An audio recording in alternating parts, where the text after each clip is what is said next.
What's good, everybody? Welcome to another edition of New York Got Game, Knicks Weekly Live. Dexter Henry here with Bryan Fonseca.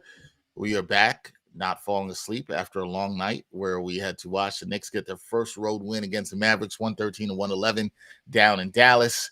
Bryan, I'm not well rested, so I'm not going to think there's no well resting for me after last night. Are you well rested? I would say I slept okay. I just slept very long. I probably woke up close to 11. I That did the sounds show right lovely. at 12. That sounds nice. Talking about this weekend's boxing cards. So, but I'm peaking now. Like I feel like my energy is where it needs to be for this show. We'll see how it is for my 11 p.m. show, but for now, you might get the best version of me today. I'm going to say for myself, we'll see. That's what I'll say for myself. We'll see. I'm a professional though, so I'm always going to step up and rise to the occasion. But I'm not going to make any promises. Hopefully, our producers decide not to do a yawn counter through this live episode. I may or may not yawn. That may happen. Can't make any promises. Do want to say before this episode started, Bryan made me aware of some news that came out. Shout out to Kelly Iko, who had reported that LaMelo Ball and has requested a trade, right, Bryan? But he is said he's open to a trade, which is like the passive aggressive way of requesting a trade. Yes. I just want to say for the top of the show, let everybody know, Knicks fans, don't come to me with no LaMelo Ball trades. For who and for what? No. But the other team in New York, I mean, yeah, except the show's not about them. Right. The show's not about them. So but here in New York, I know some of y'all want to come with the trades. Don't hit me with no LaMelo Ball trades. Come on, don't do it. Don't do it. Super talented dude, but not the missing piece. At least for where the Knicks are. Not even close. So not today's Knicks. Yesterday's Knicks, perhaps, but not today's Knicks. No. By yesterday, I mean like years ago. No, I was just trying to save you from yourself by telling you now. So no, absolutely not. Don't do it. All right. Knicks win last night. I think we talked about they came into the game. They were 0-4 in the road. They finally get their first road win. How important was it for them to get this? Or is this a case, Bryan, of we'll kind of know how important this is by the way they either play on Saturday, how they play after that on the road?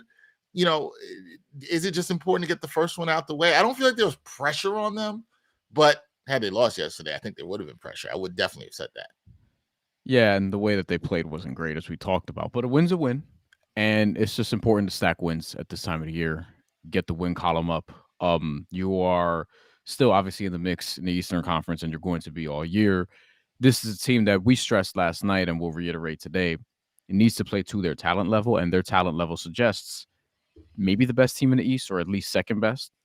Based on, last year, you're the team that made it the furthest in the Eastern Conference, not Cleveland. Right. Even though Cleveland was better in the regular season and had your number in the regular season, Cleveland did not get to the Eastern Conference Finals, and with this core, still has not gotten to the Eastern Conference Finals. The Knicks did, and nearly pushed it to 7.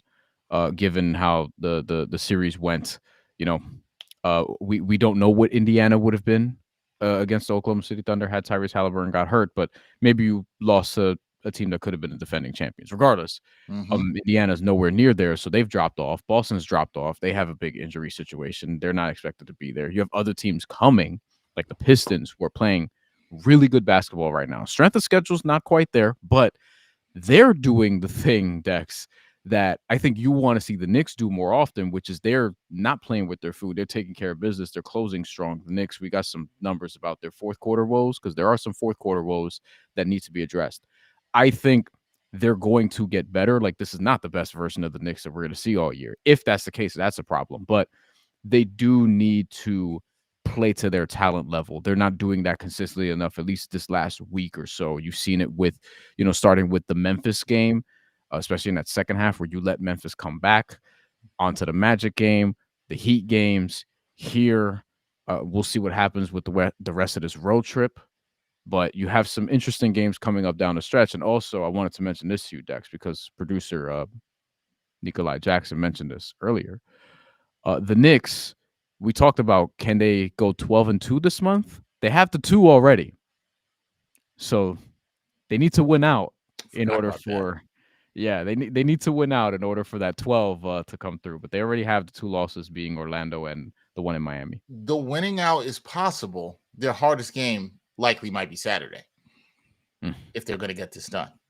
Now, NBA is tricky. Their hardest game on paper, and things are not won on paper.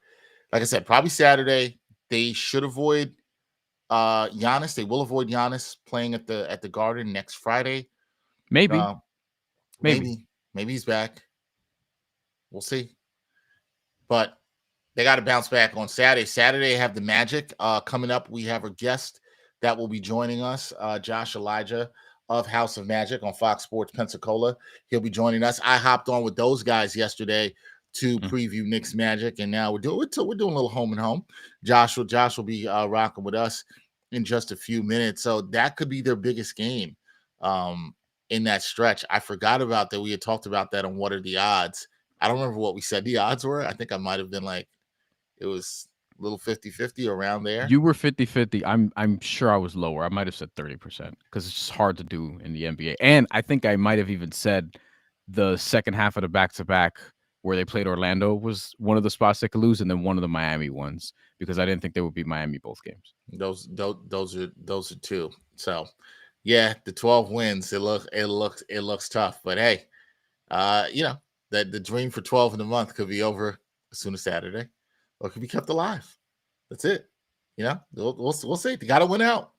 I'm sure the Knicks just they care more about playing well and continuing to play well here on the road. I think that's the key. And then they get a good opponent here in Orlando to see if they can play well against the road, which you and I had a little bit of concerns when they had them on the back-to-back because of Orlando's length, because of their defensive ability, and they're starting to move up in defensive rating. They seem like they're starting to figure out some things a little bit offensively too, which is interesting. And then they're doing most of this recently without Paolo Banchero, who went out with a groin injury in that game against the Knicks. So all this stuff is very interesting to talk about with the Magic and the Knicks playing them on Saturday afternoon, early evening, 5:00 p.m. tip-off. I like that on a Saturday. This is how you know I'm getting older. I like 5 p.m. tip-offs. I'm like, all about that, man. Like, 5 p.m. tip-off sounds great. I just don't like that it might be during Brian Norman Jr. versus Devin Haney. So I might have to have one eye on the fight and one eye on here, but it is what it is. I feel like you're gonna make it work. You're gonna figure out a way. You're gonna figure out a way to make it work. I tend to do that. Even for the fight, at least that fight's not late. You know what I'm saying? You can watch it. I wish it was not the same time for you, but you can still watch it. I mean, the problem is where it's at, but we could talk about that another time. Yeah, I'm sure you'd love to get into that. All right, we're gonna bring in our guest. And why that is it's not about the country itself, but that's another story for another day. It's more about who's behind it. Yes, correct. We know. All right, we're gonna bring in our guest. His name is Joshua Elijah. You can catch him out on House of Magic on Fox Sports Pensacola. We're gonna bring him in now. Josh, what's going on, man? How you doing? What's going on, guys? Thanks for having me. I definitely agree. A 5:00 start sounds great. Then you're in bed by 8. As a new dad, man, on a Saturday. You're a new dad. I'm a new dad. Okay. First of all, congratulations. Thank you. Which means you're not getting a lick of sleep. That's not happening. Well, look. You know what? I'm told I'm not supposed to brag about this, but she's just sleeping like a sweet baby angel. So yeah. No. I'm gonna tell you this right now. My daughter did not do so well with the sleeping in the first couple of months. It was rough. I wasn't getting any sleep. I might have been grumpy to Bryan at sometimes during that time. But you brag about that. You say my baby is special. That's well, she is. She's the sweet baby angel. What a precious there you go. But look, I'm just scared of the 4-month sleep regression that I keep reading about and hearing on TikTok. So, but yeah, everything's good right now. Definitely finding our groove right now. So yeah, man. 5:00 start. I'm game for that. I'm glad you rock with the 5:00 start. I gotta check. Is that a Blue Jays hat that you? That is, yeah. What about it? Are you a Blue Jays fan? I'm up in Toronto, Canada. So yeah. Oh, I didn't realize. Yeah, that. I didn't know that. I know, yeah. A guy from Toronto, Oscar as well, that was on the show. He's also from Toronto as well. So pretty crazy that you have a couple Canadians covering the Orlando Magic. Canadians covering the Orlando Magic. Pretty crazy, huh? That is crazy. How does that happen, Josh? Well, it's funny because growing up like a Toronto Raptors fan, following the team for all those years. My first jersey was a Marcus Camby jersey, and for real, like I didn't really understand why, like when he ended up on the Knicks as a kid, I didn't really understand what that would like, how one player could be on one team at one point and then playing for another. It just didn't really register. But then it happened to one of my favorite players with Tracy McGrady. And then I'm like, all of a sudden he's just playing for the Orlando Magic. And then I started watching a little bit more Orlando Magic and ended up with that T-Mac old school jersey as well. And so when the opportunity presented itself to be able to cover the team 3 years ago, this is my third season now covering the Orlando Magic, definitely hopped on it, man. It's just an incredible organization to work with. Game day experience at the Kia Center is top notch as well. And really, it's just it's a great opportunity and a great family environment as well. Which being a new dad right now is something that really rings true for me. So very very fortunate to be able to cover the team on a regular basis with the boys over on House of Magic. So yeah, man, it's been great. Wow, you got me thinking about like when's the first time I learned that a transaction is possible, and I don't know if it's seeing Patrick Ewing on maybe the Magic, Yeah, but I'm trying to think. There had to be something. Dex, what is it for you? Like, what was the first time you realized, wait, players can change teams? Mm-hmm. What is this? It happened a lot as a young Raptors fan. For me, it was real early in my Knicks fandom when I was a kid. Xavier McDaniel leaving after the 92 season in free agency to go to Boston. And my dad had to explain this to me. He had to break it down to me like, yo, this is what could happen. And like people could leave and they can get more money here. And I'm like, yo, but why didn't the Knicks give him more money? I liked the X-Man like when I was a kid. So I was like, okay, I think it was that. And then I think the next big trade, if I remember what the Knicks was like, I remember mine. Trading for Derek Harper in the 94 run to the finals. Like I kind of remember that, them adding Derek Harper. And I remember this thinking at the time, this is kind of funny. People might find this funny. I remember thinking at the time, yo, he's not good in NBA Showdown 94. That's what I was thinking about. I was thinking about him in a video game, how he wasn't good. I think mine was when I was 4, but I remember when the Mets got Mike Piazza. Oh man! And I remember being like, "Wait, wasn't he like on like my dad already had me watching Met games?" Yeah, I was like, "Didn't we just see him?" I was like, "Yeah, didn't we just see him in the Marlins?" Yeah, wasn't he? Huh? And but I was 4, so I was not explaining it like this. I mean, yeah. I mean, it started with Marcus Camby and Damon Stoudemire, and then next thing you know, it's Tracy McGrady, and then short after Vince Carter, and you get pretty used to it as a Toronto sports fan. So sorry, man. Also, sorry about your Blue Jays. I had to ask once. Look, man. Look, at the end we're of the Met day, fans, so I know. That's why I felt comfortable wearing this on the show too. I'm not ready to retire it for the season, but look, man. At the end of the day, the Dodgers were the better team. So I mean, we're not gonna get hung up over it. They ended up making the plays that they needed to in order to win. So we had them on the ropes. We couldn't shut them out or shut it down. So at the end of the day, it was a crazy run and very fortunate to be a part of it, especially because I feel like the Blue Jays were playing with house money. So you sound like, you know what you sound like? A mature sports fan. That's what you sound like. A mature sports fan. You have to if you're living north of the border. So fair enough. All right, let's talk about some Orlando Magic basketball. Let's do it, man. The Magic, they've been really adapting without Paolo Banchero, and you're seeing some things. Bryan and I have been talking about this. It seems like they're starting to figure some things together offensively and on the defensive side. What's life been like for you watching them without Paolo since he went out in their game against the Knicks at the Garden? Well, look, I mean, it looks like we're going to be out without him for a while now. And one thing that is crazy that I just also have to get out in front of, and I can't believe that I have to address this, but there's a lot of chatter online with Magic fans and forums and what have you. And even we were doing our mailbag with giving away tickets for the Saturday game against the Knicks and Magic, but everyone's saying you got to trade Paolo Banchero and starting that narrative and think of the kind of haul that you could get for him.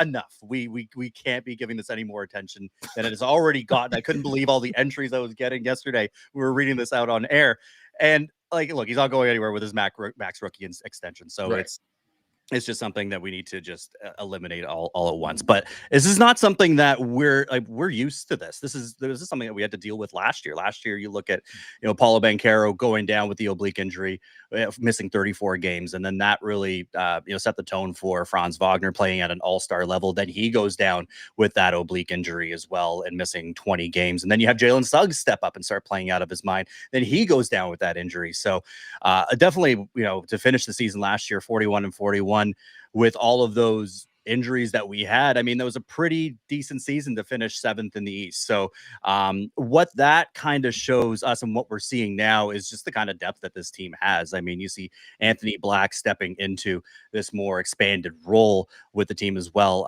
Tristan Da Silva sliding into that, into the starting lineup now as well. So really just kind of shows to a testament of what our depth looks like. And that's also one of the reasons why you give up all that draft capital to bring in a player like Desmond Bane as well, which we didn't have last year, and possibly why some of these guys are being run into the ground in the usage rate with Franz Wagner last year is because everything just has to go through him. But now he has that relief in the case of Paolo Banchero going down and having Desmond Bane as that bona fide number 2 option as well, and vice versa. If Franz Wagner goes down as well, then you have the Banchero and Bane option too. So it's been encouraging over the last week, going 3-1 without Paolo Banchero. Played limited minutes in against the New York Knicks last week, but yeah, I mean, ultimately you need him back in the lineup, but they are adjusting well without him, and life without him. We don't know what it's going to be, how long he's going to be out for. So and the fact that you don't know how long he's going to be out for, right, Josh, it does affect seeing the totality of this team and then their identity. We'll get to the offense a little bit. I know Bryan would love to talk about that too. Yeah. But when you look at this team right now and the way they're structured under Jamal Mosley, is this a team with a defensive first identity? Is that the way you would look at this Magic team? It's funny because if you asked me this question last year, the answer is absolutely. Like, that is Orlando Magic basketball. Orlando Magic basketball is the type of defensive, annoying, gritty, grinded out, get under your skin, pesky, crash the boards, get to the free throw line, hit your free throws, can't hit a 3-pointer to save your life, and probably grind out a 99-97 win. Like, that is Orlando Magic. That is also Bryan Fonseca basketball. I just want to let you know that is Bryan Fonseca basketball in a nutshell. Yeah, all Dino 3. I mean, that's the same here. I mean, it's that's what we are known for. And at the beginning of the season, we obviously were hoping for an increase when it comes to our offensive rating. For me, at least, I was hoping. Last year we had. So we were second in defense, and then I believe our offensive rating was 21st, and we have been in the bottom 10 for something crazy like the last decade. So with the acquisition of Desmond Bane, and not only that, Tyus Jones, who obviously hasn't quite worked out for us yet, and don't hold your breath to see if he actually is going to turn out with us as well. But you would definitely hope to see their offensive rating at least creep up to the top half, like the top 15, and then still maintain a 5th, a top 5 defensive rating. Don't want it to slide out of the top 10. That has not been the case for the Orlando Magic so far this season. We're sitting at 14th on defensive rating and 20th right now on offensive rating. So, I mean, is that our team identity? I think a lot of it has been pushed off to the side in who we are as a team because we've tried to increase our pace of play.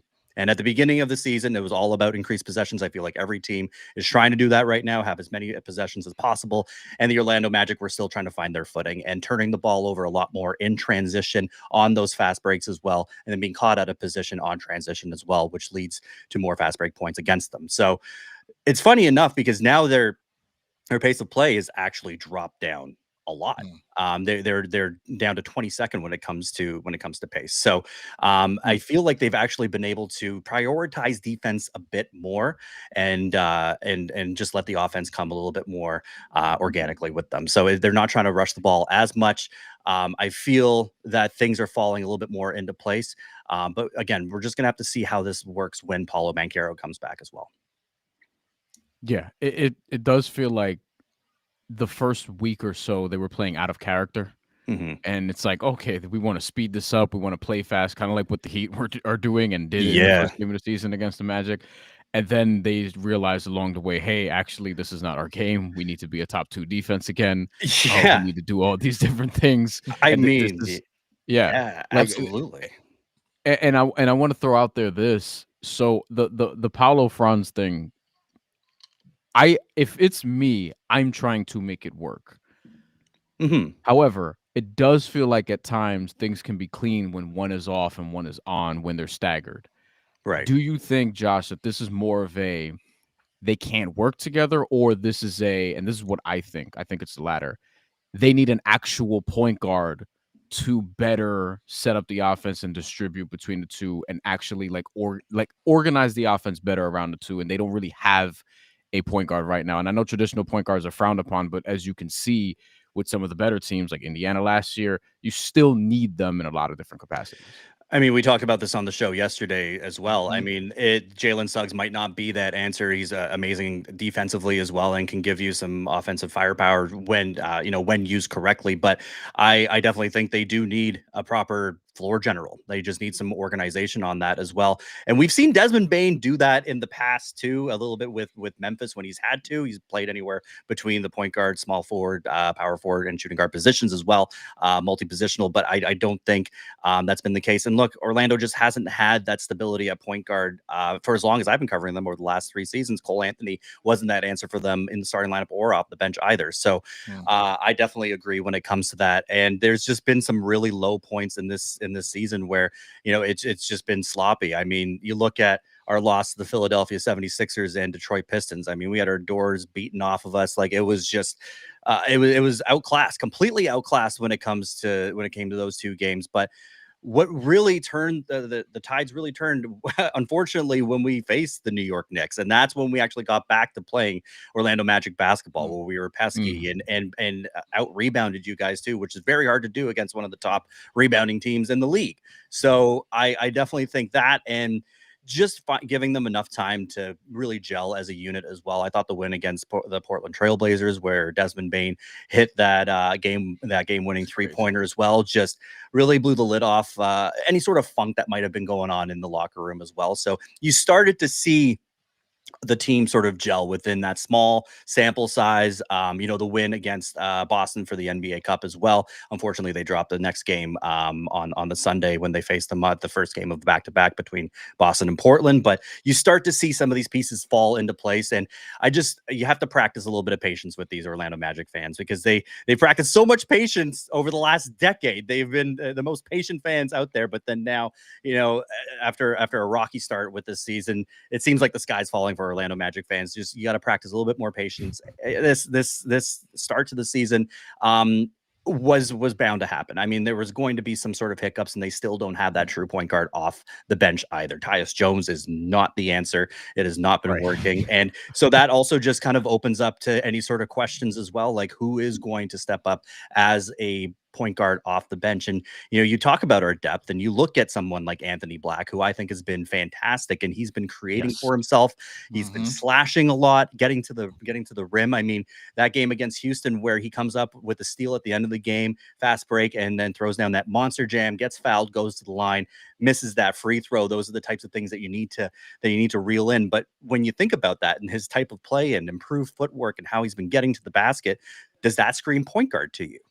That's what I want to ask you. Does it for you? No, I don't. And I don't think that's who he is as a player. We talked about this on the show. I definitely think that he's more utilized as that shooting guard and could make his way in the starting lineup if he continues up that play. But for us, it's just there is no stability at the point guard position, and Jalen Suggs is a weird sort of tweener in that regard. Whether or not you want to play him as a floor general or if you want to have him on as a shooting guard as well. I mean, his offense really isn't quite there for him to play the shooting guard position. So it's still a bit of a question mark. We thought we had that handled with Tyus Jones, but he went 19 days without hitting a field goal. So I mean, that can't be your answer either. It just hasn't been the right fit. And you might start. I mean, we're just like, where do you look to next? I mean, I guess you got to look to rookie Jace Richardson because you're running out of options. So I mean, you might start to see him in the mix a little bit more, but that's still left to be seen. We're not 100% sure. So yeah, we still need stability at the point guard position to kind of answer. Yeah, it's a bad sign when Tyus Jones's points, rebounds, assist prop is at 9.5, and the under is hitting relentlessly because that's been happening at different points this year. I mean, look, if you're going all the way down to Tyus Jones, that's rough times right there. Rough times. Rough times. That's a bad bounce, man. That is a bad bounce. I agree.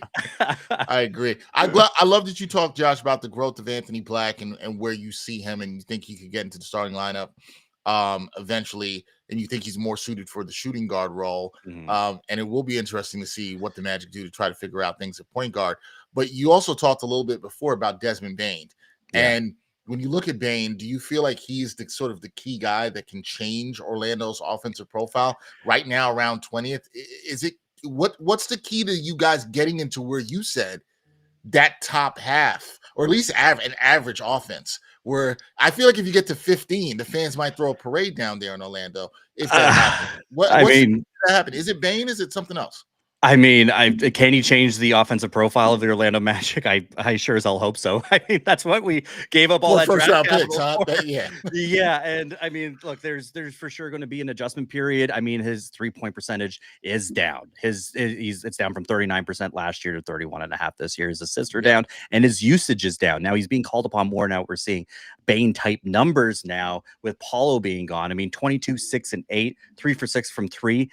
That's more the type of line that we're looking for from him, and that's what we got against the Knicks last week. So the Orlando Magic are now 5-2 when he scores 20 or more points. So a bit of it is unknown because we still don't know what this is going to look like when Paulo is back. And he, again, is someone that is going to run the floor, crash the basket. And I'm just not sure how that's going to fit once he comes back. But hopefully we'll be able to figure some rotations out as well. I mean, you love to see Franz and Bane on the floor as much as possible together. So whether or not it's just tinkering with the rotation once Paulo's back, but again, there's no timetable on that. So a lot of it's just left up to an unknown. But I definitely I do like the growth that I've seen so far from him. And look, since Paulo's gone down, he's been playing great. And that's exactly what you ask of him. And that's kind of the reason why you bring him in as well, is just to be able to provide support to your 2 stars. Is Jamal Mosley's seat now? Is it cool? Is it warm? Did they figure it out enough? It's cool. It's cool, man. I mean, look, the like Jeff Weltman, the Orlando Magic brass, they don't do anything. They don't fire people. They don't move off of players. They don't make any trade deadline acquisitions. It's fine. And the fans can talk all they want, but he's not going anywhere. I think there's definitely, I'll say this because we had Paolo Banchero's mom on the show last week as well, and she provided a lot of interesting insights. And the Banchero family is dedicated to, in her words, saying that they are dedicated to bringing a championship to Orlando. And I definitely think, any sort of, because I know it was in a lot of rumors about Mosley and Banchero not getting along. That was something that I saw a bit online as well. I think that's easily dismissed. I don't think that there is an issue there. I think Mosley commands respect amongst the locker room. He is definitely builds a lot of relationships with his players as well. He's been a great guy to be able to interview in press conferences as well. Had a chance to speak with him on several occasions, and I just honestly think that he commands the respect of everyone around him. And I don't foresee them. I don't foresee them moving off from him. I know in a landscape where there's coaches get fired, it seems like almost every other month. So I definitely don't. I don't think, because at the end of the day, who are you going to replace him with? I don't think that there's a candidate out there that would be able to fit what this Magic team is all about. So no, I think the seat has definitely cooled down a bit, and winning solves all. So I mean, now that we're above 500 for the first time this season, is a step in the right direction. Feels like you mentioned that they don't make trades as much. I mean, having looked at their cap sheet extensively, because it just feels like they're a team that could do something. To your point, I don't know if they will, but they do have a lot of movable deals. I don't see them moving Wendell Carter Jr., for example, but like that's one of them at 10.8.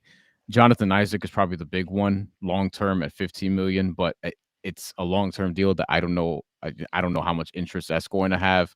And then obviously, like they'll need to figure out Suggs. They might have to pick between Suggs or Bane if it's still going to be Franz and Paolo, unless they feel like this is their four that can sort of take them over the hump. And then you have like your combination of young guys. I don't know how much value like a Jet Howard has now, for example, but you do have some things to play with and some sort of draft capital left over, although not a ton. I mean, do you think they're a midseason trade team finally this year, or do you feel like they're going to go to battle with this and try to get the most out of this roster before reassessing in a year? Historically speaking, that's kind of what we don't really see them make any sort of trades. They've made their moves in the offseason as well. They made a big splash. It was one of the biggest acquisitions that they've done in quite some time. So look, they stood pat. They were one of the only teams to stand pat at the deadline last year, especially with some glaring needs in their roster as well. So I don't think they still have a space on their roster as well that doesn't involve a two-way contract. So I do believe that they could pick up somebody. Who that is, I mean, I don't know what the point guard market right now looks like that would fit in their team construct right now. I just try to get Malcolm Brogdon out of retirement. That's about it. But like, I really don't. I don't see them making any sort of moves. We were talking about this on our show that it would have been nice to have a Vucevic homecoming because we were pretty low on the whole Wendell Carter Jr. Scenario to start the season. But he's definitely rose to the occasion. He's making us eat our words at the beginning of the season here. So I definitely just give this team a little bit more of a runway. There's things that are starting to click for this Orlando Magic squad, and I guess we'll be able to assess as far as the Desmond Bane situation goes, and having to pick between whether it's Jalen Suggs or Bane, or if he actually fits. It's obviously too early to hit the panic button, so let's just revisit this after Christmas, towards the trade deadline. But again, he's not going anywhere. They've made their moves in the offseason, and I don't count on them making any sort of trades at the deadline. Yeah, they're going to be an interesting team to watch, see what they do. But the Knicks do play the Magic on Saturday, 5 p.m. start, which we all love. Woo! Everybody's happy about that. Josh, when you look at this game, you look at what happened last week at the Garden.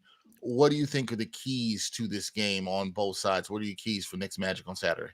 I mean, what were the areas that the Magic were able to contain the Knicks on? There was rebounding, second chance points, and free throws. Orlando out-rebounded New York 59-45, 16-11 in second chance points, and got to the line 33 times compared to their 23. I think they shot 85% compared to the Knicks 75%. So, I mean, we talked about it yesterday as well. It's going to be interesting to see Mitchell Robinson as well, and the Mitchell Robinson factor. Are they going to be putting Goga on him a little bit more down the stretch, like you said as well, down the stretch, and using him sparingly? Look, your size scares me. It's going to come down to rebounding. Whether or not whoever wins the rebounding battle, I think, is going to tell a tale of who wins that game as well. One of the differences here is that you guys are going to be without OG Anunoby as well. Like we talked, you got Jalen Brunson back, and for someone that's covered the Raptors as well and followed OG Anunoby throughout his career, I feel your pain and get used to seeing him on the injured reserve list for a large portion of the season. He's always on and off, but I definitely think shocking that he wasn't on it much last year, by the way. I know. Healthiest season in a while. I know. We never saw that with the Raptors. So I mean, that'll be one of the only differences. We're not going to have Paulo Banchero in the lineup as well, but I definitely think it will come down to rebounding as well. And I don't know if we can get in your face on the 3-point line as well. I mean, I tuned into a bit of the Mavs and Knicks game yesterday, and if we can hold you down to 19 missed threes and a half, then I think that will bode well in the Magic's defense. So I don't know what was going on with with the third ranked offense in the league last night, but that was night. Yeah, it was a bit of a poor shooting night, I would say. The -8.5 spread felt a little bit like a trap for some reason, especially it trapped some people for sure. Absolutely. I did not realize that you guys had not won a game on the road yet until last night. So kudos to you. That was first road win, and now they have the test of the Magic, who I think this should be a good matchup, and the rest of the matchups this way in the season should be pretty interesting as we go along. We'll see how it shakes out on Saturday, 5 p.m. tip-off down in Orlando. we'll all be able to watch it and not fall asleep. Everybody, that is Joshua Elijah. Check him out. House of Magic on Fox Sports Pensacola, doing it all the way north of the border, which I did not know until he came here. Yeah. So we appreciate that, giving us some love, rocking with us here north of the border. Josh, we got to have you back on. And Josh, I got to thank you because we just connected the other day. I hopped on House of Magic. Absolutely. You had me on. You could have me and Bryan on anytime. We'll have you back. We appreciate you coming through, man. That sounds great. And I'd love to come back and talk about some Raptors too. Oh, we can do that because we'll need to talk about Raptors, especially because the Knicks fans still always want to talk about RJ and they want to talk about quickly. I'll say this really quickly. Yeah. My daughter, who's 9, her first introduction to a trade was the OG trade. My daughter was a huge Emmanuel Quickley fan, and I had to explain to her time she was 6. I had to explain to her what happened, why you got traded, and all this stuff. So that was her introduction. She was like, "Why is he on Toronto now? I don't like this." So, yeah. Well, is she now an OG fan? That's the question. Was the trade worth it for her? She likes him, not as much as Quickley. Yeah, he's a quiet guy for sure. Yeah, so she's Quickley's like, game is more kid friendly. Yeah, in her defense. Absolutely, especially his celebrations which I can understand. Yeah, Josh, we'll have you back on for some Raptors talk too, for sure. Sounds good. Take care, guys. All right, man. Take care. Joshua Elijah again, House of Magic, doing a great job there covering the Orlando Magic. We appreciate him. Shout out to everybody in the chat. Size 9, I see you. You and Latoria having a fantastic conversation about Jalen Brunson's ankles. That was great. Size 9 wants Jonathan Isaac, apparently. Why? Also.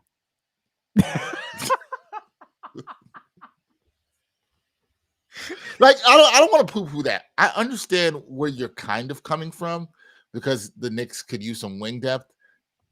I don't know how the Knicks are going to fit him in at $15 million that he makes. For 3 more years. Offensive. What do you say? For 3 more years. For 3 more years, and he does nothing for you offensively. Yeah, he's supposed to be a 3-and-D guy, but Where's the 3? He also is very limited in how many minutes he can play. Like no thanks. Like what the analytics community would say is last season he was probably one of the best defensive players per minute because he can't play that many minutes. Like that's all that means. It's like he can be really good for short spurts. He's playing less than 10 minutes a game this year. And last year he was playing 15 minutes a game. And to your point, Dex, he is a career 32% 3-point shooter, which is to say nothing of the last 2 seasons where he's been 25% from 3 and also 41% from the field despite being 6'10", 6'11". So yeah. Size 9 says he'll gladly take Isaac off the hands of the Magic. I will gladly put my hands up and say no. Keep him right there. No thanks. Not at all. First of all, you already have a player, Mitchell Robinson, who you're trying to keep healthy, and you play him limited minutes, and now you're gonna have another guy limited minutes and might be worse offensively in terms of impact than Mitchell Robinson. He's wing Mitchell Robinson. Yeah. No thanks. No, thank you. Like the Knicks do not need to add another non-shooter to this roster. That's not what they need. Like, if you're gonna get somebody, give me another competent. Except size 9, Mitch is a lot better. Like, he can play more minutes. He's more elite in what he does in his minutes. Like, no, like this is not even. And for $15 million, no. Yeah, it's a hard salary to match. It's a hard also. I mean, you kind of need Mitch or Hart, and it's like that doesn't make sense. If I'm choosing between Mitch and Jonathan Isaac, I'm taking Mitch all day.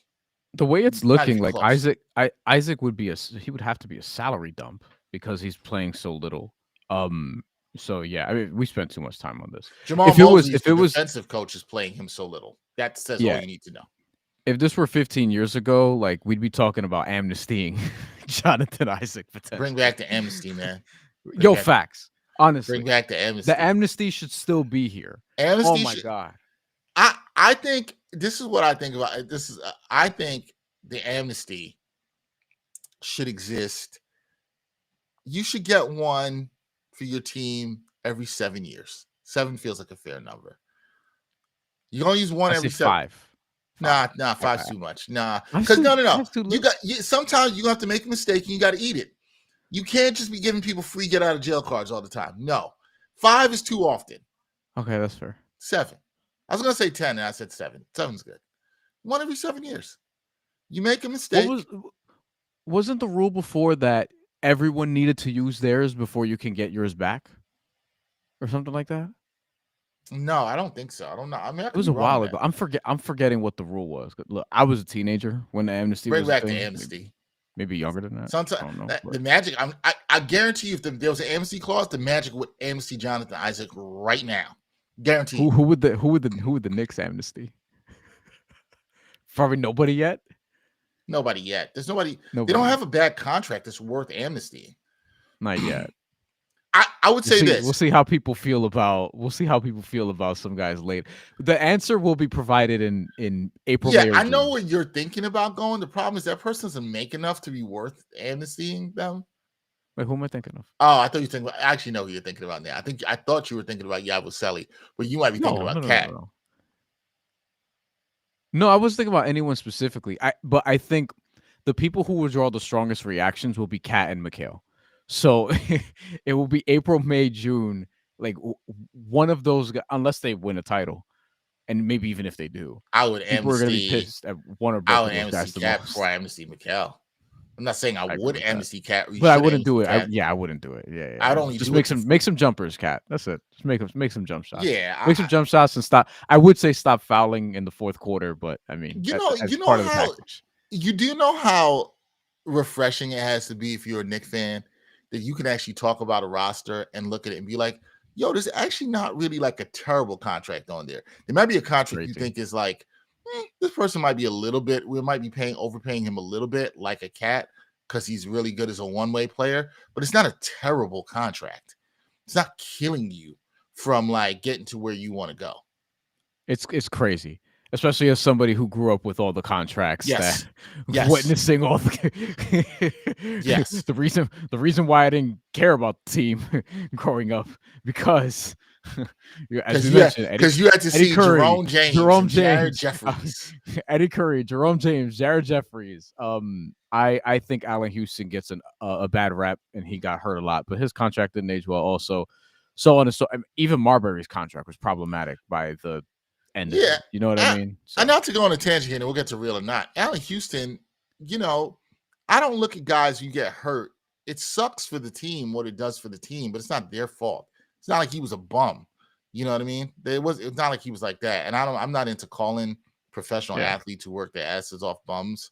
I don't think that I don't do that. But it's not like he was some guy who wasn't contributing to the team because he didn't want to or lack of effort. That's it.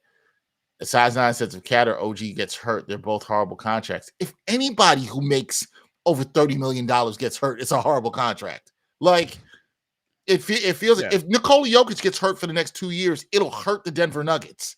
Like, whoever makes every contract, we took a huge gamble. Every contract is a gamble. Anybody can get hurt at any time. You're making an investment. You have no idea what's going to happen. SGA could get hurt, never be at the heights he is tomorrow. It's a gamble. Like, contracts are gambles. There's no safe thing in any contract. This is sports. Like, there's no safe thing in life. I think we like to talk about things like you can map this out and do this. And there's no perfect moves. So best GMs have misses. It happens. Like, I don't. And market value is what market value is. Like, I don't know what you want to do. They don't have any bad contracts right now, which is not something either. You could say. Most teams have a bad contract. They don't have a bad one right now. Even Yabusele, like it's 2 years, so it's this year and next year at roughly $5-6 million per. That's nothing in the NBA, in the modern NBA. Like there's a lot of first round picks on rookie scale contracts making more than that. Like it's not a big deal at all. It's mid-level money. It's crazy. They don't have a bad contract right now. But again, we'll see where things are later in the year, where things matter. So yeah, the thing is, a bad contract is to me when you go around the league and people like, I don't know if you want. We talked about LaMelo Ball at the beginning of the year. Is LaMelo Ball a good contract? He's never healthy, which is not all his fault. He's never healthy, and his shot selection is terrible. What do people? That's the way I look at a contract. Would somebody want to trade for you if they could? Would they even want to take you on your team? Right. So who's the player? The report came down, and it's like, who's going to trade for him? Yeah. Where does he fit? What the Knicks are paying OG, whatever. That's what you pay for a 3-and-D guy today. And I think that's the thing that sometimes disconnects with fans. They look at salaries of 7-8 years ago and they think like, oh, OG's making $40 million. Like, that's bad. No, that's the price today of what it costs. You can't compare it to 7 or 8 years ago. And OG, you're talking about OG is damaged goods. Is Brunson damaged goods? Brunson gets injured all the time.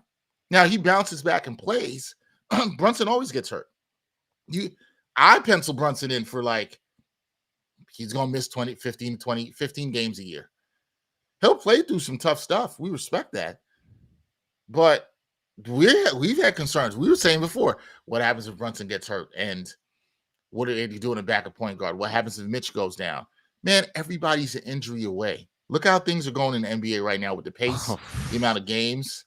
And so when people specify certain players and talk about certain players being damaged goods, and you look around the league and you see how injuries are up because of the increase in the pace, because of the amount of games these guys play per week. Like, yo, man. And it is a lot of players. There's a lot of players. And this is what I don't need to go on a tangent, but this kind of annoys me sometimes with fans. There's a lot of players that fans 2-3 years ago was, oh man, I want Zion Williamson. Zion Williamson a good contract? John Morant a good contract? John Morant's a better example. John Morant's a better example because Zion's contract has outs. It's not even guaranteed. Well, it's not a guarantee. He has an NFL contract, basically. Yeah. You know. He didn't do that. Just because OG didn't play 65 games in his entire career but 1 year doesn't make it a bad contract, because what you're doing there when you have that argument, size 9, is you're ignoring how impactful he is. The same way I think you ignore how impactful Mitchell Robinson is. You're not looking at how impactful a guy like OG is. OG is the Knicks' best defender, hands down, point blank, period. Point blank, period. Point blank, period. Yeah. There's value in that. Two-way player, really. The best two-way player, point blank, period. Yeah. Point blank, period. Mitchell Robinson is a Mitchell Robinson, if you have to be more of a case to me, Mitchell Robinson, the problem with Mitchell Robinson is paying him $13 million. That's nothing in the NBA today. There's nothing. Expiring contract, too. Let's say Mitchell Robinson, let's say he's not healthy, Bryan, for the rest of the year. Okay. It hurts the Knicks. I was going to say, yeah, it hurts. I'm not saying like that, but it's like they could take that. They could say, okay, we're not going to invest in him long term, because that is a fair question for the Knicks going forward, whether they want to invest in him or not. I was going to say, he's the exact type of dude who you let walk. Yeah. Like, I don't look at him team. I don't think he and OG are the same. Yeah. I don't think he and OG are the same in terms of injury concerns. I don't think so. Yeah. Like, if he's good in the playoffs again, another team might be like, we can do 3 years, $50 million. And then you're going to be like, see ya. Personally, for me, that's what I would say. We've talked about this before. And I think that's the tough decision the Knicks will have to make. Yeah. Depending on what happens this season. We all know what his impact is, and his value is key when he's on the floor. And he's not on the floor as much as OG. Man, there's a lot of players that are damaged goods. What are you going to do about that? There's a lot of players that are damaged goods. What are you going to do? This is today's NBA, guys. You're not finding perfect player. This is not, I say this all the time, this ain't 2K. You can turn the injuries off. That ain't real life. Speaking of real life, let's transition to real or not. We got a lot of stuff to talk about on real or not. Bryan, the Knicks bench, I think, has done some interesting things this year. I got some numbers for you. Now, real or not, the question for me here is the Knicks bench play sustainable? Last season, for all you minutes police out there, Tom Thibodeau haters, Knicks bench ranked 30th in points and minutes. 30th in points and minutes. 30th in points. If that ain't the legacy of Tom Thibodeau, I don't know what it is. I just want to say that again. 30th in points, 30th minutes. I do like to say this with a caveat, because you have to tell the whole story. The minutes part is a problem, not necessarily the points. Was the bench as talented as it is this year? No, I would agree with that. But he also did not help by not playing some guys some minutes when he could. Something Bryan and I have talked about here. Sure. This season, under Mike Brown, they are 18th in points, and they are 20th in minutes. So with the way Mike Brown has been handling these rotations, the way he's been doing that, is this sustainable? That's the key for me. Is this real or not? What we're seeing with Knicks bench, is it possible they could be top half of the league in points and minutes? Is this something we could see with the way that the Mike Brown is playing with this rotation right now? Yeah, I don't think anything they're doing is crazy either. Like Jordan Clarkson is producing now after a slow start how you and I envisioned he could, where we were saying maybe he plays 20 minutes a game and he averages 10 to 12 points or whatever. He's been doing that lately. And even for the season, he's up to 10.4 points a game. And I mean, per 36 minutes, he's above 20 at this point. But this is what Jordan Clarkson does. Like, he's supposed to come in, be a creator, be instant offense. He's been doing a better job of that. Deuce McBride is at 10 a game as well. Gershon Yabusele, by the way, is the one who I think can improve. And if he does, because there's room for improvement there, then maybe the scoring number actually goes up. You know, maybe this is something that's not just 18 or whatever. We'll see where it is from a minute standpoint. And some of that's all of this is going to depend on health. Who's healthy, who actually has to come off the bench. If the team gets really thin because of injuries, I don't know if Muhammad Diawara is going to give you a lot of scoring or play a ton of minutes. I don't know if Trey Jameson's going to, he made one cameo this year. We don't know what that's going to look like either. So, as long as Deuce McBride and Jordan Clarkson and Mitchell Robinson are coming off the bench, and then later on Landry Shamet, when they're healthy again, I think this is sustainable, and I think it could even progress a little bit, be even better than it has been. I think the reason it is sustainable and the reason it could even get better is that Mike Brown has shown the faith that he has had in putting guys in certain situations. And I think that helps build confidence. Like, I like what he's doing early that can help them down the road. I think it can help them down the road. Like, I think so many people look at was this happening early? I thought Landry Shamet coming in, making that switch for Deuce last night, Deuce, I just want to note, I don't think we noted this last night on the show, had some big threes in that fourth quarter that should be absolutely noted. Mm-hmm. And then he did have a couple of contested threes he took that obviously Mike Brown didn't like, and he switched for Shamet. But that trust in Shamet and that faith in certain guys playing in certain lineups can bode well. I think it's only going to increase confidence. I do agree with you. The key is Yabusele, who's got to get it going. And granted, he played 17 minutes last night, a little bit more than we've seen him play. So that kind of matters and helps too with the minute stuff that we're talking about. Because you look at last night as a perfect example on the road. The Knicks, I think, had Brunson, Bridges, Cat played 35 minutes last night, right? These guys played 35 minutes last night. You and I talked at the start of the season about minutes, and we were like, yo, can we keep those guys, particularly those three guys I just mentioned? We said OG, we always thought OG would play a little bit more because he's the best two-way player, and that's generally how that goes on most teams. But Mike Brown's trying to keep those guys around that, elevate some guys off the bench. They're going to get more comfortable with each other over time. They're going to get in rhythm in what he's doing in the offense. But you make another good point. Depth is all good until it's tested, right? You're only as deep as what you have until it's tested. You know what I mean? And how it can hold up against certain situations. So now's the time where they have to play without OG with the hamstring issue, and they've got to do all that stuff. So we'll see. I do think it's sustainable, though. I think it's sustainable. I think the Knicks, what they're showing with the bench is real. Because the most thing I think is sustainable is I don't know how much more they'll go up in points off the bench, right? I think a lot of that is Yabusele is a swing, but I do think the minutes thing is sustainable. Yeah, I don't think Mike Brown is wavering on this. I don't think at all. And I mentioned Mr. Robinson earlier. I meant Josh Hart. No, I just wanted to clear that. Right, I figured you meant that, and I think Mike Brown has when you look at, I keep saying this, I've said this throughout the summer, I say it now. When you look at the good teams in the league, and Mike Brown, who obviously coached for a little bit under Steve Kerr, and seeing how he deploys his lineups and empowers guys off the bench to get confidence, which is the key. I think people look at the immediate results, and sometimes it's about what happens in February, March, April. Playing guys now like a Landry Shamet, and Mike Brown said this last night after the game, can give you confidence when you go into this. And you can't look too much into, this is what's happened in the first 14 games, and I don't like it because they're not playing exactly the way I want them to play. It's a process, man. It's not one thing. So, I think it's sustainable because he's giving guys minutes. giving guys opportunities to succeed, also learning in failure. There's learning in that too. And, we'll see how the Knicks go. But I think the minutes thing is probably the most sustainable. Would it shock me if the Knicks got up to like 15th in points off the bench? No, it wouldn't shock me. If they stayed around like 18, that wouldn't shock me either. But I actually wouldn't be shocked if the minutes went up a little bit and you saw them around like 17th in minutes, 16th in minutes as more guys get more minutes. I think it's a good thing. That's all I think. I don't see how it's a bad thing.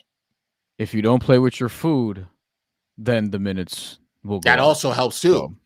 Good teams, good starting fives and all that don't play with their food. And that's something we talked about last night, because when you don't play with your food, you're going to help the bench get more minutes, help your starters get a little bit more rest. And that's what matters to have a stronger regular season. So there we go with that. Number 2, speaking of Landry Shamet, can Landry Shamet be a reliable closer? Are you buying into the fact that you can play him down the stretch of games? Based on the Shamet hive is going to be going crazy. You saw what happened against Miami, where he explodes for all those points. He hits the 2 big threes against Dallas. Can you count on him? He came up clutch last night, sans the 2 missed free throws, but he did come up clutch and hit 2 big threes. Is he a guy you can close games with if needed? I'm not saying to do this all the time for people that want to jump out the window. Yeah, but if healthy, you're not doing it. No, definitely not. But if needed, is he a guy you can trust to close games for you? Real or no? I'll say real, because he is a veteran who understands his role, knows what he's there to do, and it also depends on the situation. I do think against a different team last night, is he the guy that gets picked on late in games to generate offense for the other team? I mean, him and Jalen Brunson together, right? It would probably be both of them. But the relocation threes, that's what he's there to do. He's there to move without the ball and give this team release valves, like these opportunities that you probably wouldn't get from other guys on the team, because he's strictly there to just find spots on the floor to get open, to be in the corner, to be on the wing, to be that release shot, to relocate. Like, that's what he's there to do. So from that standpoint, yes. Defensively, I have concerns. He'll compete, no doubt about that. He does. But if he's out there, it's probably going to be because Mike Brown wants a shooter and he's playing well that night. Like, maybe he's out playing Deuce McBride or whatever, and they're shorthanded, and then you go with him.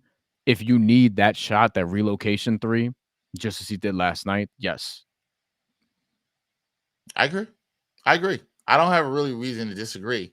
I would say yes. I don't think he's a guy you're throwing in like, hey, man, he's the closer. We're rocking him down all the time. But I think the relocation 3 in certain situations, it wouldn't shock me if Mike Brown put him in more in those situations. And Mike Brown, I think, has shown a lot of confidence in him. And I think when your coach shows confidence in you, when you go and perform, that elevates too. I think that's an underrated thing, Bryan, that sometimes gets overlooked in the course of a season or development of a team. Is like, you learn, just like anything in life, you learn from these situations or you don't. And that affects things too. But if you learn from these situations, you can then apply this down the road. He competes. He competes a ton on defense. He does not have the size, but he does compete. He does move his feet. I would have concerns playing him for long stretches to close. Correct. In certain games. But I think if you could put him in a place where it's like, yo, you need a 3, not that you might run the play for him, or just the spacing, just the spacing, maybe. Because now the threat of a 3. Now guys have to respect him. That's huge. That's huge. You right? Because and that's the thing. Teams are going to start looking for him more. It's going to change in the scouting report. Teams are going to be looking for him on the relocation 3, and other coaches are going to be talking about that. Now, how Shamet adjusts to that is going to be huge. So, yeah, man. We'll see. We got East Blue Drew in here. Says salute, Shamet Hive here to stay. Yeah, we know you ain't going nowhere, East Blue. What's up, man? I also think the lineups, like there's certain lineups where he makes a lot of sense. Like, for example, the one with Brunson, Shamet, Bridges, Anunoby. Anunoby didn't play last night, obviously. And then you have like one of your centers there, Mitchell Robinson for defense, Cat for offense.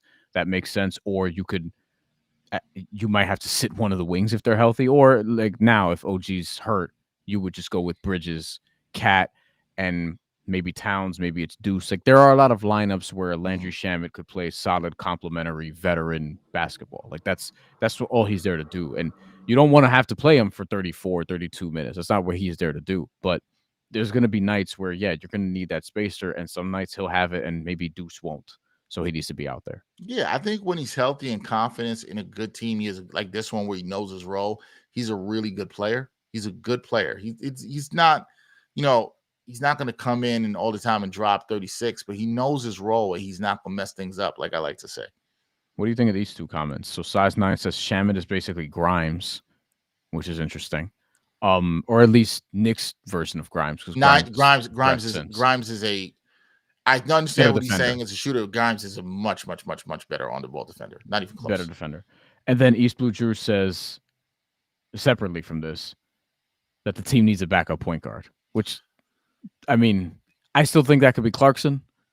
The Knicks don't seem to want to play him as a true point guard, but he does love to shoot. So I guess, I will toss this. I don't know if I don't think it's Kolak, Well, I'm gonna answer your question, but I'm going to also toss this back to the guys in the chat. East Blue Drew and Size 9 and whoever else is watching, please let me know what you think.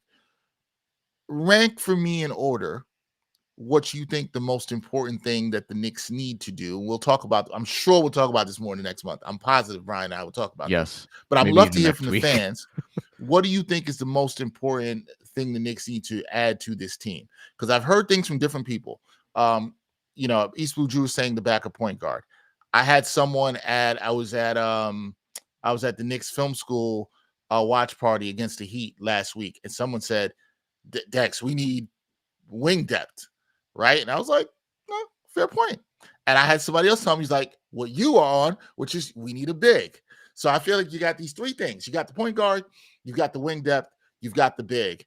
I'm curious as to what people need. We know East Blues with the point guard. I say, here's what I'm going to say to answer your question that you threw at me. Yeah. And then I got to answer yours because I have an answer. Yeah, well, I want you to answer back too. This is good. Yeah. I think if you would have asked me this, it's funny, the season just started, but 3 weeks ago, I would have said yes. I'm a little bit more inclined to say no now based on the way I know it's a small sample size. We only saw it for basically like 2 games of them without Brunson. But I think the way Mike Brown has managed things with McBride, with Shamet, Clarkson, I was like, I'm kind of okay with this. The process of what they're trying to do offensively did not change that much. Obviously, it's better when you got Brunson because he's just a much better shot maker than all those other dudes. But if I had to say what I think is more priority, it's more of the backup big.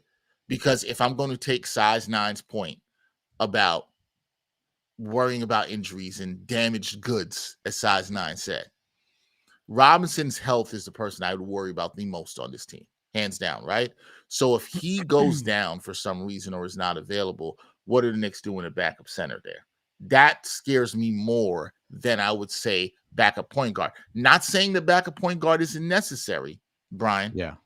But I actually might put it last. I'd probably go big, wing, depth, point guard. Me too. I have the same thing. Oh, so you agree?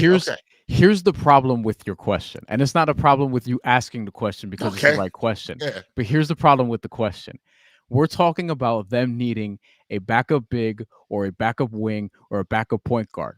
Who did they draft last year? A potential backup wing, a potential backup point guard, and a potential backup center. And we don't know if any of these guys can play still, and Tibbs is not here anymore. Tibbs is not here anymore. We can't say, hey, Tibbs won't play these guys because Mike Brown ain't playing them either because, well, he did give Tyler Kolek a shot, and y'all saw what it looked like. And Tyler Kolek is also going to be 25 in like March. Okay. And if you need these three things, like they're on your roster. So it's either they develop or they don't. And if they don't, that's a problem. But are you saying that that's a problem or an indictment on the front office? Because Mike Brown's because granted, people want to put the indictment on Tibbs, right? Not the front office. Guys got to be better. And here's the thing: if you I happen to agree. It could be a little bit of both. I agree. It could be a little bit of both also because look, if you drafted Pacome Dadier with the idea of him being a 3-and-D wing, the three has not been there. It wasn't there when he was in Europe. It wasn't. It wasn't there when we saw him last year in the G League, and it hasn't been there in the NBA even when he got a start in preseason. Like the three has just not been part of it. It looks good though. It looks good. The form looks good. Right. The form looks good. Like there's a foundation there, but he's not making the shots. And then with Tyler Kolek, we've talked about it. The shot is inconsistent. The playmaking is good. He's a very good passer, but the shot is inconsistent. And defensively, what's it going to be? Right? Like what level of defender are you really expecting there? And then with Ariel Hawk-Porty, for whatever reason, he can't see the floor. Is Trey Jameson the actual backup center answer? Is Mohamed Diawara the actual backup wing / I wouldn't say he's a center, but tweener forward answer? Like, are these guys on the roster hidden in plain sight or no? I don't know. But the fact that you drafted these three guys last year and they can't play, and you still have holes in those positions where they're supposed to be filling in and playing. Who's to blame for that, though? That's what I'm asking. I'm throwing who's to blame for that? Who's this an indictment on? I'm going to use your answer, which is to say, and I tend to do this with it's usually the front office. Not usually, it's often the front office, but I will use your answer in this case, and I will say players have agency. Yeah, I can't. Players have agency. I can't disagree. I also don't disagree with East Blue Drew here, who says the kids need reps. Now, this is such a good conversation. You're trying to win a title. Like, this isn't Washington. You got to earn the reps. But that's the problem. The Knicks are not in the developmental stage. They're trying to do. We've seen teams try to do 2 timelines before and it not work. The Warriors are a great example of this recently. Trying to win and develop guys at the same time. And Kuminga, I guess now is looking okay, but they missed on a lot of stuff, right? Wiseman out the league, right? Yeah.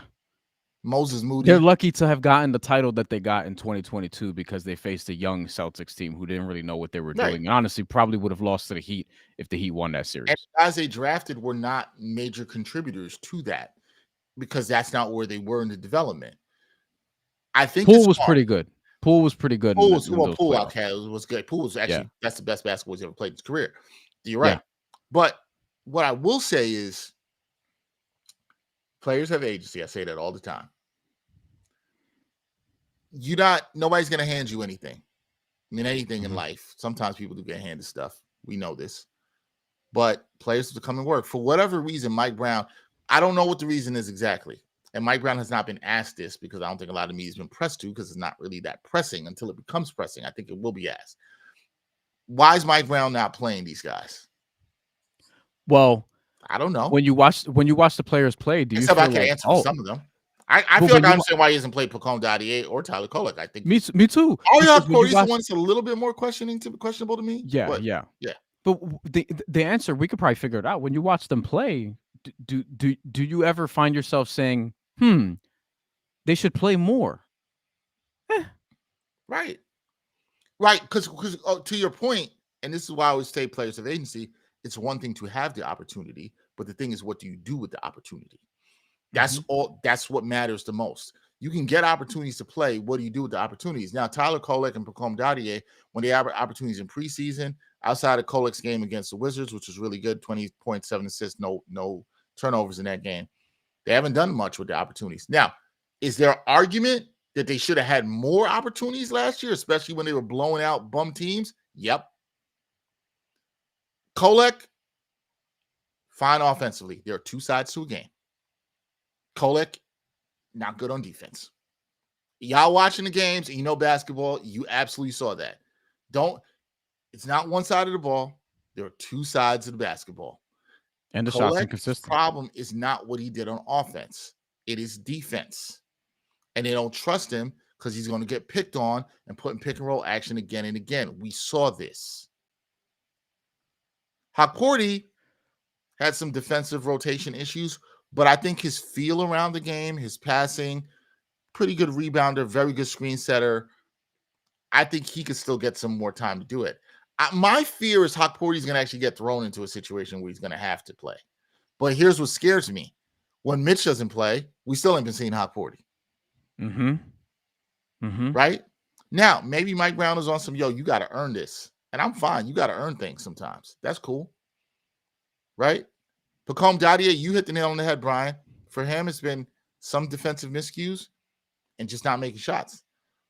For him to stay on the floor, it's more about not making shots than him. Because I think he actually is defended well when on the ball, when people come at him, but he hasn't hit the open shot. Hard to stay on the floor if you can't hit the open shot. Everybody likes Mo Diarra, and that's cool, and he's athletic, and he had a nice block yesterday, an altering shot in the minute and a half that he played. But for him, it's going to be, can you stay on the floor and not foul? Can you hit shots? Right? Yeah. Now, I want to add something else.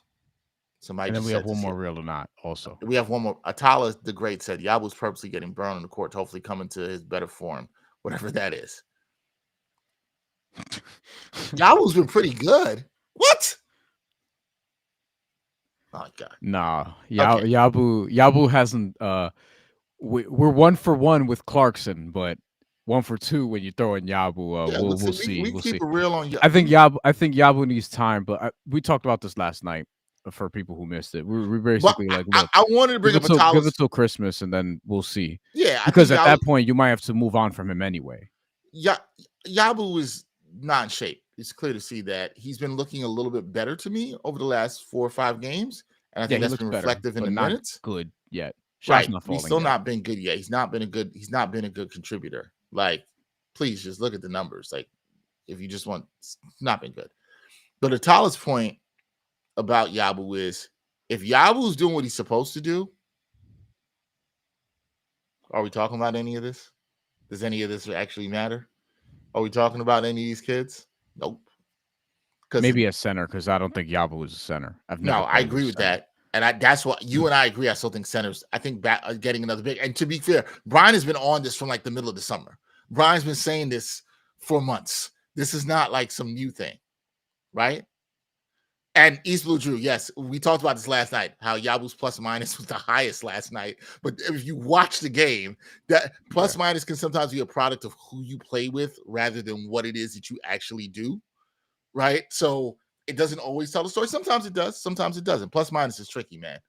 But I think Yabusele wasn't even really a center in like Madrid, no. Or the French national team. No. He's not a center. Yeah, and so Tyler said if Yabu dunks on LeBron tomorrow, we're not talking about him. Look, man, he just got to play better, is what I'm saying. Like, if he plays better, and then you're not talking about the stuff with the kids and all this other stuff, like, he's got to play better. Now, would I like to see the younger kids play? Absolutely. The key, we talked about this, the key to having sustained success in the NBA, especially in this apron situation, is, you got to hit on some of these younger players. And we haven't seen that with the Knicks thus far. Is it a concern? I would say yes, especially if Yabu doesn't play well and you don't have the depth that you thought you did. If Yabusele's playing well and Mitchell Robinson's healthy, that is the other big if that Bryan just brought up. Some of this doesn't matter as much. All right, we got one last. We're going a little long. We have one last real or not to get to that I think is interesting. You've had a couple good rants today that I didn't expect. Hey, man, when you didn't have much sleep last night, you know what I'm saying? After a long game, I'm not saying I'm cranky because, I love the fans in here. Shout out to Size 9. Shout out to East Blue Drew. Shout out to Atala the Great. We appreciate you all the time. Size 9, I do agree with you on this. Plus minus doesn't matter to some people when it's their favorite player. It's a stat some people like to pull out conveniently. I don't disagree with you on that. 1,000% true. It's 1,000% true. Don't disagree with you on that. I think that's the best point you made tonight. I 100% agree with you. And he said Sims always had good plus minus. Fair point, my man. Fair point. Fair point. Fair point. Can't disagree. Last thing I want to talk about, I think fans will be interested in this. Bryan alluded to this last night during the watch party. We talked about the Knicks' fourth quarter struggles and how the Knicks haven't been good in the fourth quarter. Is what we're seeing from the Knicks in the fourth quarter and struggling to close out games or come back in games or hold on to leads in games, because those are all things that can happen in the fourth quarter. Is this real? Is this something to really be concerned about? Is this something they could turn around? I think it's causes slight cause for concern, but I say that about everything, 15, 14 games into a season. Where are you at? Is what we're seeing with the Knicks in the fourth quarter through 14 games real? It's real so far, which is to say it's not great. So we talked about the Memphis game. Amazing first half. Legitimately one of the best first halves, one of the best halves, period, that they've played this season. And the second half, they let them come back into the game.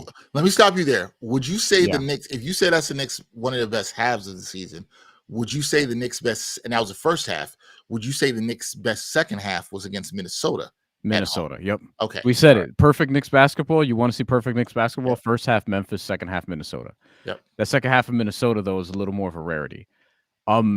Here's the thing. If you go by average quarter margin, so not point differential, but quarter margin, which is similar. The point differential would be in totality. But quarter margin right now, the Knicks are 11th in the first quarter at +1. The Knicks are 5th in the second quarter at +3.1, so per game. In the third quarter, they're 6th at +1.9. And in the fourth quarter, they're 19th, -0.2. One of only four. Yeah, not even. One of only 14 teams in the negative. And other teams in the negative include teams like Portland, Charlotte, Washington, Sacramento, the teams that you would think of that would be poor at closing. Indiana this year. Okay, that's one. First half margin, they're 5th in the NBA this year at +4.1. Great, because the teams ahead of them are just OKC, Houston, Minnesota, Denver. Like, they're tops in all these. And it's like, okay, yeah, these are teams that you want to put them with. And then in the second half, it drops off to 12, whereas many of those other teams are still kind of up there. Minnesota's not. But the Knicks are just, they drop off to 12. And here's the other thing. Average quarter margin through 3 quarters. So this is through the first 3 quarters. Just the first 3 quarters grouped together. The Knicks are 5th at +6.1, which is to say in the fourth quarter, as mentioned before, they're not even in the top half of the league. And as mentioned before, just this is why I say it's a betting stat, but it's not. Against the spread in the fourth quarter, second worst in the NBA. They've covered 4 times. They didn't cover 10 times, which outlines an important thing. It's telling you that you're expected to handle your business in the fourth quarter, and you're not. And the only team worse in the fourth quarter against the spread so far this year than the Knicks, the Washington Wizards.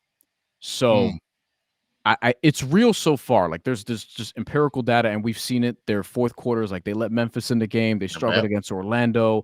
Miami, they couldn't close them out. Dallas, they barely closed them out. You know, on a call that not a lot of officials would have had the balls to call in that situation. So they have some fourth quarter stuff that they need to clean up. Now, I think it will be cleaned up to a degree, but they have to do that because this was a problem they had last year with Tibbs. And we had said, well, agree. They're playing, and their third quarters weren't good either, as East Blue Drew pointed out. The third quarters were not good either. We were saying last year they're playing guys a lot of minutes and they're losing steam toward the end. That doesn't seem to be the problem this year. This seems to be more like an execution problem, and I don't think it's necessarily on Mike Brown. No, they're losing 50 balls at times. You know what I mean? Like, it's a combination of things. You can't use the You can't use fatigue this early in the season as an excuse. So we're throwing that out the window. I'm not using this as an excuse, but what I will say is, because I do think there's a lot with Mike Brown figuring out his rotations, his core, mixing and matching lineups, and there's an adjustment to the new offense. I still think that happens and is affecting a lot of stuff in the quarters, which is why I'm really, really, really intrigued to see what these numbers look like after the next 10 to 11 games.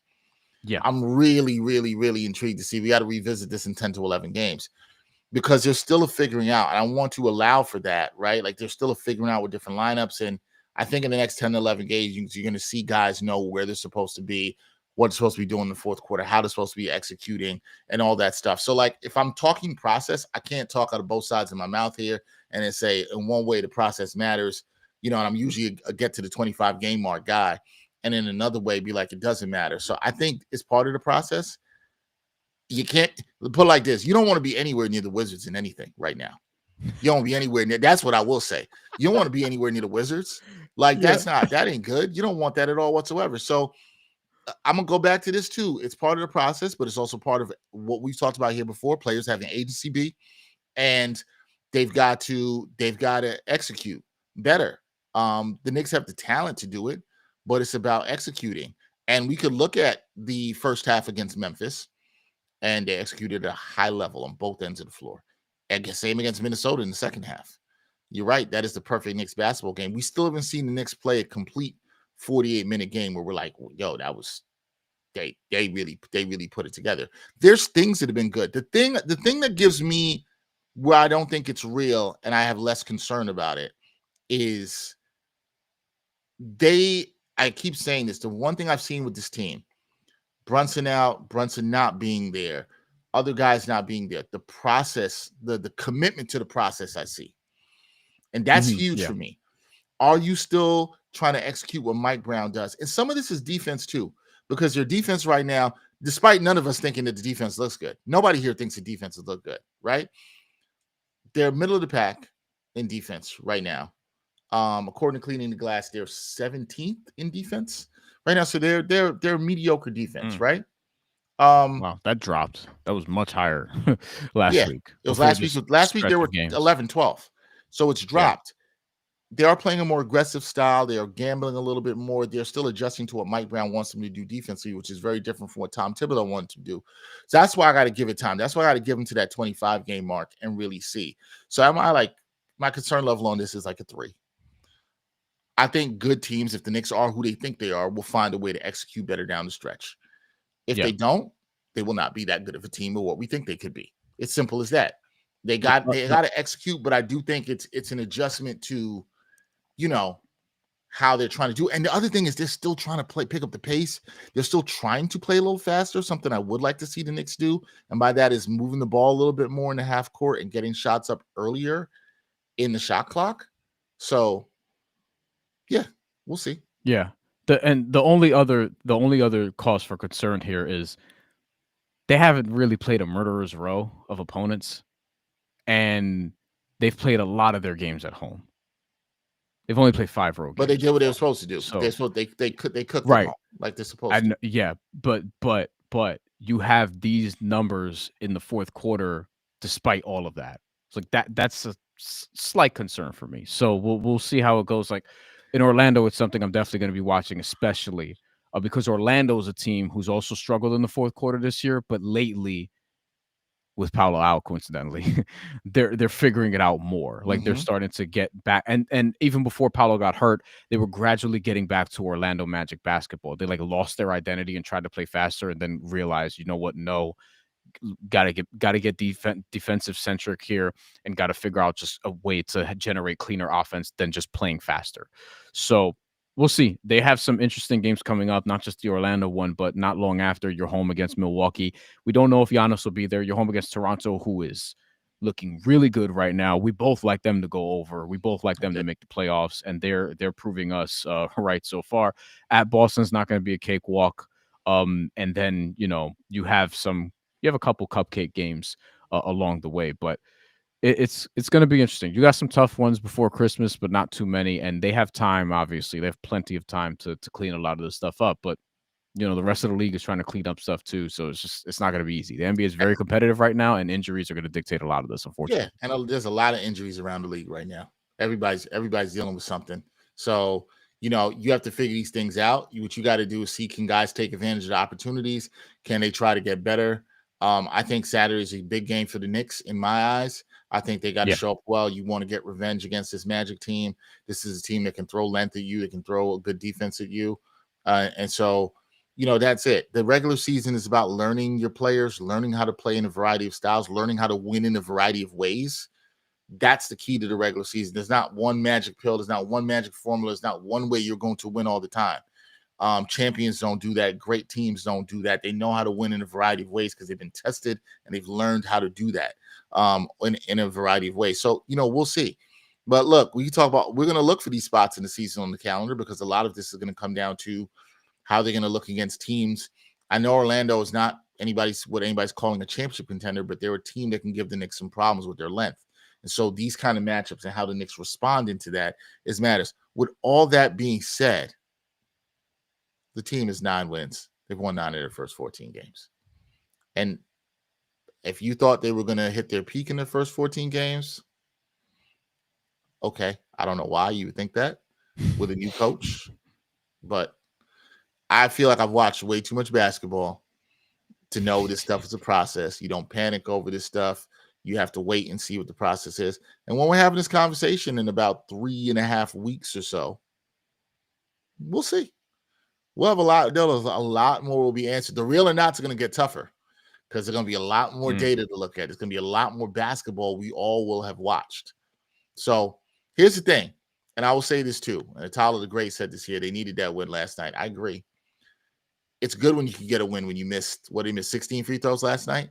When you miss 16 free throws and you can get a win, that's dope. It's not dope that you played that way, just so I'm clear. I just want to say, the way they played, not dope. But good teams figure out a way to win. Teams figure out ways to get wins when the shots aren't falling, when maybe the defense is not their A game, when they're turning the ball over, when they're missing free throws. If they miss free throws again on Saturday, or this still continues the next term, the Knicks are a good free throw shooting team. The Knicks overall have shot the ball well. They're up there in effective field goal percentage. They're fine.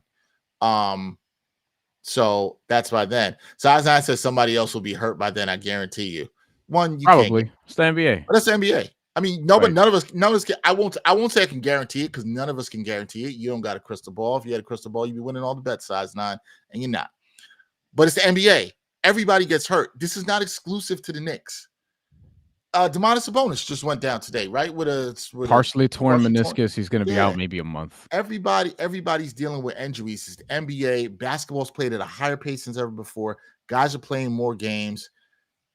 It is injuries are going to insane. Again, you're not playing. This ain't 2K with the injuries off, man. I didn't go to the next season thinking nobody was ever going to get hurt for the season. Somebody's going to get hurt every year, man. It happens. Tell me a year you watch your team where there was no injuries. Doesn't happen ever. Yeah. So it's about what it's about is how do you survive that? How do you survive that time when your star goes down? The Spurs have to do that right now with Wemby. The Bucks are doing that right now with Giannis, right? He's been doing it without Hero and Bam, and now Andrew Wiggins has a hip flexor. Right. And so Atala's right. Detroit's doing all this. They don't have Jaden Ivey, who's good last year. That's what I'm saying. Everybody has to deal with this. This isn't exclusive to the Knicks, right? So can another injury happen in the next 2 weeks? Of course it can. It's the NBA. You just hope it's not season ending. You hope it's not career threatening. That's what you hope for. And you knock on wood from that, right? So you got to see that is. Right now you got to survive in advance. The advance for the Knicks is to play the Magic on Saturday. We'll see how they do there. East Blue Drew, I agree with you. I'd rather get hurt early than late. I agree. It'll be both for most teams. What'd you say? I said it'll be both for most teams. Yeah. And that's it. And the free throw stuff, like Tyler the Great saying here, we're actually doing pretty. The Knicks are a good free throw shooting team. That's why it's shocking that they missed 16 free throws. I understand Mitchell Robinson took 6 or 7 of those yesterday, but that's an anomaly for me, and he still won the game. Not bad. All right, we're gonna get out of here. Who's giving you a look over there, Bryan? Who's giving you a look? Tommy. Tommy, yeah. I know. I knew it was Tommy. I knew it was him sitting in there with a bunch of Yankee fans in that studio. You know how y'all get down. That's all it's doing. Hey, we rocked for a long time today. I want to say thank you to everybody in the chat. Size 9, I appreciate you. Tyler the Great, we appreciate you. East Blue Drew, my Brooklyn guy, we appreciate you as well for rocking with us and joining the conversation. Size 9, I'm gonna hold you to it. I'm gonna watch your prediction. I'm gonna see you after December 4th. We know we're gonna see you, Size 9. We appreciate you, brother. We know we're gonna see you. We will be back Tuesday, maybe. We might do something live Tuesday of next week if we can, because next week is a short week. And some stuff. What I will let everybody know, I have a special fun Thanksgiving episode coming up that'll drop on Monday. I will also be at Knicks Nets on Monday at the Barclays Center. We're doing something with Stephen Bondi after that. And Bryan and I'll probably do something before the holiday, before we get out of here. If we don't see you, everybody have themselves a happy Thanksgiving. Eat a lot of good food. Be safe. Be well. Be thankful. Be thankful your Knicks are 9-5. Could be 5-9. Could be worse. You could be a Wizards fan right now. If they were 5-9, this episode would still be going for longer. You have the pitchforks out. It'll be a whole bad thing. Could be worse, man, but it should be a good weekend. I'm laughing. East Blue Drew killing himself. We win Saturday. Y'all better have an emergency reaction to a Saturday win over the Magic. East Blue, come on now. We'll be back early in the week. It's fine. I'll tell you what. We'll have an emergency reaction on Saturday. Somebody gets hurt. I'll tell you that'll call for an emergency reaction. Knock on something. And guess who'll be in the chat? Size 9. Guaranteed to be there. Guaranteed. We're not hoping. Listen. Disclaimer: not wishing injuries on anybody. Knocking on the desk. Not hoping that. All right, everybody, have yourselves a fantastic weekend. Enjoy the Knicks Magic game. We appreciate you once again. Shout out to our producers working on this: technical director Nikolai Jackson, producer Tommy Cohen, editor Wesley Splain, the hater that he is behind the scenes, and my guy Tommy Hogan there as well too. Appreciate everybody working behind the scenes. I'm Dexter Henry. He's Bryan Fonseca. We appreciate you rocking with us for an hour and a half. Also, thank you to our guest Joshua Elijah from House of Magic. Fantastic job there. Shout out to y'all, the fans. Appreciate y'all. As always, can't do it without you. We will catch you next time on another edition of New York Got Game. Peace, y'all.